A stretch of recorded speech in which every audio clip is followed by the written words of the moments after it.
দেশের অন্যতম শিক্ষা প্রতিষ্ঠান জোকা আইআইএম এর হোস্টেলে ধর্ষণের অভিযোগের ঘটনা ঘিরে ফের উত্তাল রাজ্য রাজনীতি।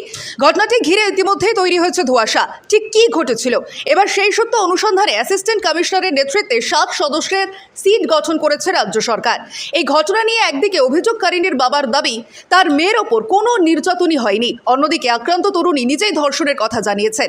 তাই এবার সব ধোঁয়াশা সত্যি মিথ্যে যাচাই করতে এবার বিশেষ তদন্তকারী দলে আস্থা রাখছে লালবাজার। রবিবার ঘটনাস্থল পরিদর্শনের পাশাপাশি সিটের সদস্যরা নির্যাতিতার সঙ্গেও কথা বলতে পারেন বলে মনে করা হচ্ছে। পুলিশ হেফাজতের মেয়াদ কমানোর আর্জি জানিয়ে অতিরিক্ত মুখ্য বিচার বিভাগীয় আদালতে আবেদন করতে চলেছেন অভিযুক্ত আইনজীবী।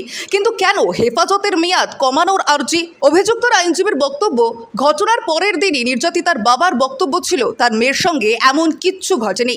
পরিবার ও নির্যাতিতা মেডিকো লিগ্যাল পরীক্ষায় এখনও সম্মতি দেননি। এই পরিস্থিতিতে কেন অভিযুক্তকে এতদিন পুলিশি হেফাজতে রাখা হচ্ছে, প্রশ্ন তুলছে অভিযুক্তের আইনজীবী। উল্লেখ্য, মূল অভিযুক্ত আইআইএম ক্যালকাটার 2য় বর্ষের ছাত্র। হরিদেবপুর থানায় লিখিত অভিযোগ করেছে ছাত্রী। হোস্টেলে নিয়ে গিয়ে তরুণীকে ঠান্ডা পানীয় খাইয়ে যৌন নির্যাতনের অভিযোগ। এবার তদন্ত করতে গঠন করা হয়েছে SIT. Bureau report, Sky News Bangla.